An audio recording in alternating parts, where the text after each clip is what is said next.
안녕하세요. 행복씨앗입니다. 오늘도 시장을 정리하면서 하루를 마무리하는 시간을 가져볼까 합니다. 오늘 우리 시장은 코스피도 코스닥도 상승 마감했습니다. 코스피는 0.86% 상승 마감했고, 그리고 코스닥은 1.26% 상승 마감했습니다. 어제도 시장이 올랐고, 오늘도 시장이 올랐는데, 어제는 그동안 하락에 따른 또 반발 매수로 올랐다. 그렇게 보게 되면은, 오늘 또 시장이 왜 이렇게 올랐는지 궁금하지 않을 수가 없겠죠. 그래서 오늘은 오늘 시장이 왜 이렇게 올랐는지, 그리고 또 외국인 투자자들의 이렇게 순매수가 많이 있습니다. 외국인 투자자들의 순매수가 왜 저렇게 많은지 좀 살펴볼까 합니다. 현재 시장에서 가장 관심을 가지고 있는 부분은 바로 그 달러입니다. 강달러가 됩니다. 지금 우리나라도 미국의 달러가 굉장히 강해서 문제가 되고 있죠. 수입 물가도 굉장히 높아진 그런 상태입니다. 미국의 달러가 그렇게 강하게 된 것은 지금 중국 같은 경우도 사정이 좋지 않습니다. 그래서 중국 같은 경우도 이렇게 금리를 인하했다 이런 소식이 많이 들리고 있어요. 그리고 그동안 유럽 같은 경우도 금리를 갖다가 인하를 했었죠. 미국만 나머지 다른 국가들보다 상황이 좀 괜찮아서 계속 금리를 올리다 보니까 다른 나라 통화들은 달러에 비해서 약세인 상황이 지속이 됐습니다. 그렇게 된 상황에서 유럽이 드디어 금리를 갖다가 올릴 수도 있다. 이런 이야기들이 지금 나오고 있습니다. 매파적 발언이 나오기 시작을 했습니다. 그렇게 되다 보니까 달러 강세가 좀 누그러뜨려질 수도 있다. 이런 우려, 이런 내용들이 시장에 반영이 됐다라고 볼 수 있습니다. 지금 유럽 같은 경우도 물가가 상당히 심각한 그런 상태입니다. 지금 이거는 메이저 국가들인데 터키도 유럽에 포함되어 있잖아요. 폴란드, 러시아, 스페인, 그리고 네덜란드, 영국 이런 국가들 보면 유럽 전체 지역으로는 한 8.9% 정도 돼서 이런 인플레이션을 유럽도 계속 용인할 수 없는 그런 수준에 이르게 되었습니다. 그렇게 되다 보니까 유럽도 금리를 갖다가 올릴 수밖에 없는 그런 상황이 됐죠. 그래서 유럽에서 긴축한다 그러니까 달러 독주가 좀 무너질 수도 있겠구나 이런 기대 심리가 시장에 반영이 된 거죠. 그런데 그 유럽 긴축 관련해서 여러분들이 좀 생각해 봐야 되는 것이 미국하고 유럽하고는 조금 상황이 다릅니다. 미국은 단일 그런 국가이죠. 이렇게 안에 물론 뭐 있지만은 한 나라입니다. 그래서 그 나라의 어떤 경제 상황에 따라서 금리를 결정을 할 수가 있는데 유럽 같은 경우는 이 여러 나라들이 모여가지고 있습니다. 모여가지고 있다 보니까 이 한 나라 사정에 의해서 금리를 결정하기가 참 곤란하다 이 말입니다. 지금 뭐 공통적으로 나타나는 게 이렇게 높은 물가가 다 영향을 미치다 보니까 긴축이 돼서 생각하지만은 그렇게 금리를 올렸을 경우 많은 국가들이 영향을 받는다 이 말이에요. 특히 유럽 같은 경우 예전에 조금 문제시되었던 4인방이 있죠. 포르투갈, 스페인, 이탈리아, 그리스, 이 유럽 재정 위기를 불러오게 했던 또 그리고 유럽 연합을 탈퇴하니 많이 했었던 그런 국가들, 다른 국가들에 비해서 부채가 굉장히 높은 그런 국가들이 있습니다. 그렇게 되다 보니까 긴축을 하긴 하되 이렇게 다른 각 나라 상황이 다 다르기 때문에 이 달러에 비해서 긴축의 강도는 좀 약해질 수가 있습니다. 어쨌든 뭐 그거는 좀 시간이 흘러봐야 아는 문제고 지금은 달러 독주가 이어지고 있는 상황에서 유럽에서 이제 긴축을 통해서 달러에 대항할 만한 그런 통화가 나타난다 하니까 달러 강세가 좀 누그러뜨려진다 이런 기대가 지금 시장에 반영이 되었다라 볼 수 있습니다. 또 우리나라 같은 경우도 조금 달러가 누그러뜨려져야 되죠. 지금 이렇게 환율이 굉장히 높아져 가지고 수입 물가 때문에 난리잖아요. 실제 미국에서 금리 오르는 것도 우리나라에 영향을 미치지만 그것보다 더 큰 영향을 미치고 있는 게 바로 이 외환 시장의 환율입니다.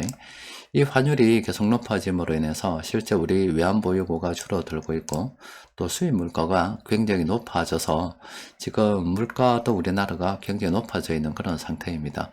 그럼에도 불구하고 한국은행에서는 그나마 지금 좀 어려운 이 상황을 소비가 살아나서 조금 버티고 있는데 금리를 급격하게 올리게 되면은 이 소비마저 죽어버리게 될까봐 금리를 올려놓은 데 있어서 굉장히 조심스러워하는 그런 상황입니다. 여튼 우리나라 입장에서도 강달러가 굉장히 부담이 되는 그런 상황이다 볼 수 있습니다. 또 그리고 그 미국에서 달러를 계속 올린다는 것은 금리를 올린다는 것은 바로 수요를 강제로 위축시킨다 이렇게 볼 수도 있는 거잖아요. 그래서 지금 원유 가격이 어제 급락을 했습니다. 한 5% 정도 급락을 했는데 수요가 줄어들 것 같기 때문에 지금 이 원유 가격도 이렇게 급락을 하면서 또 이게 시장의 호재가 됐다라고 볼 수가 있습니다.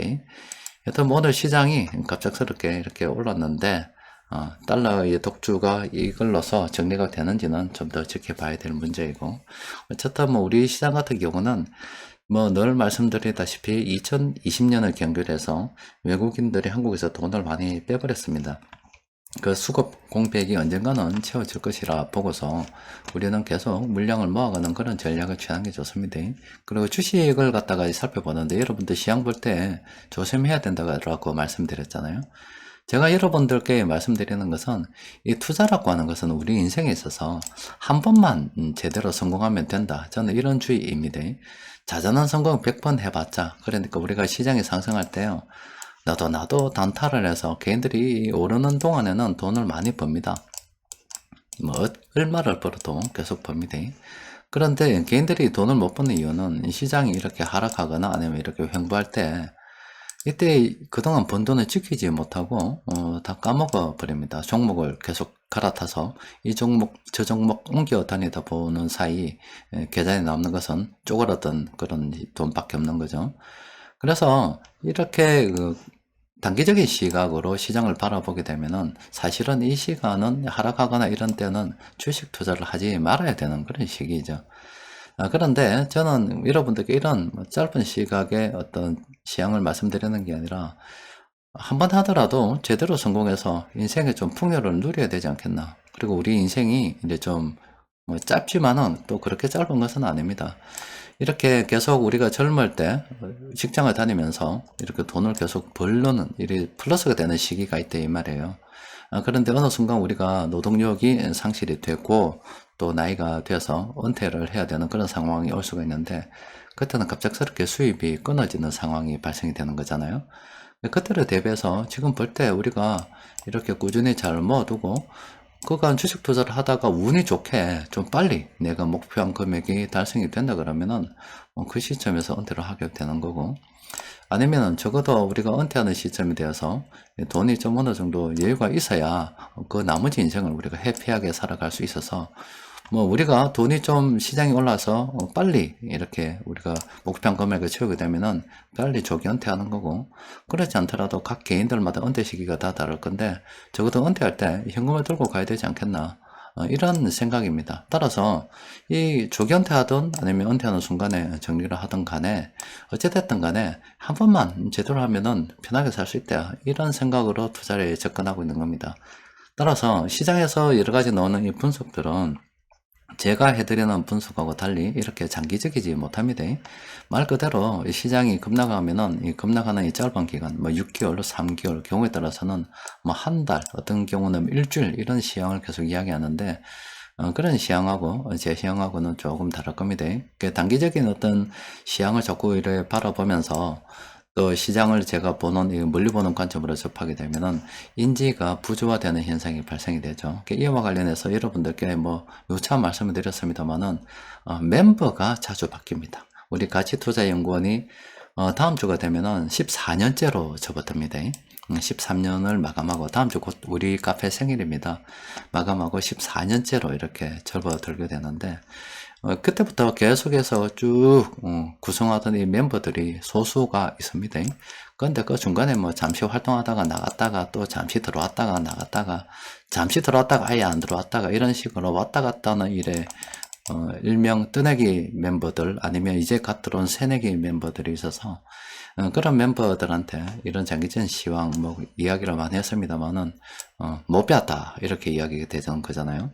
그래서 다른 데서 어디 주워 들은 것도 있어서 짧은 시각으로 본 그런 시황들하고 자꾸 대비해서 하려고 제가 말씀드리는 거하고 맞춰서 생각하려고 하다 보니까 머리가 안 따라가요. 머리가 안 따라가다 보니까 도저히 이해가 안 되는 거고, 그렇다 보니 엉뚱소리도 가끔 나오곤 합니다. 뭐 오래 계셨던 분이 많이 계시기 때문에 이제 앞으로 단 한 번에 제대로 된 성공을 위해서 계속 뭐 그런 분위기에 편성해서 달려갈 수 있지 않을까 싶어요. 아무튼 열심히 합시다. 자, 일단 오늘 외국인 투자자들이 왜 이렇게 많이 샀는가에 대해서도 생각해 봐야 되겠죠. 그런데 이 기기업종에 외국인들이 많이 이렇게 샀습니다. 그리고 이 기타계에서 기기업종으로 많은 물량이 나왔고, 또 기기업종 많은 이렇게 순매수가 있었어요. 개인들도 많이 매수했습니다. 기기업종은 시가총액이 그렇게 큰 업종이 아닙니다. 그런데 저 정도 돈이 왔다 갔다고 하는 것은 굉장히 큰 이례적인 사건이다 라고 볼 수가 있겠죠. 그 외 전기전자 같은 경우는 뭐 충분히 이해가 되는 그런 상황인데, 그냥 기기업종에 무슨 일이 있었다 이런 이야기입니다. 그래서 기기업종 좀 들여다보니까 이 두산 에너빌리티 이 종목에서 이렇게 수급적으로 좀 파악이 되죠. 기타계에서 물량이 나왔고, 그리고 외국인 및 다른 세력들이 좀 받았다 이렇게 볼 수가 있습니다. 지금 최근 들어서 수급이 상당히 괜찮은 그런 상태이죠. 이 종목 뭐 탈원전 때문에 거의 죽다가 최근에 조금씩 살아나고 있는 그런 상황인데, 장기적으로 보면은 괜찮지 않을까 싶어요. 지금 뭐 다시 석탄의 시대로 돌아갔니 이런 이야기가 나오는데, 자꾸 에너지를 가지고 무기화하고 석유 가스를 가지고서 장난질 치게 되면은 결과적으로 또 기댈 때는 이 원전밖에 없고, 그렇게 되면 소형 원전 기술도 발전할 수 있지 않을까 싶어요. 이 종목도 멀리 보면은 계속 긍정적으로 봐도 되는 그런 상황이다 볼 수가 있겠습니다. 오늘 수급 분석표 검색을 통해서 세력들이 매수한 종목들을 보니까 이렇게 검색이 됐습니다. 그 종목이 검색이 됐거든요. 그래서 세력들이 공통적으로 검색한 종목들 중에서 살펴보니 별거 없고, 그 중에 헥토 이노베이션 이 종목은 이름이 바뀌었습니다. 예전으로 치면 민엔지라는 종목인데 사명이 바뀌었어요. 이 종목은 플래닛 참모들이 장기적 관점으로 매수를 시작했다. 1번과 3번 참모가 나는 장기적 관점으로 괜찮다는 의견을 보이면서 실제 매수를 시작을 했습니다.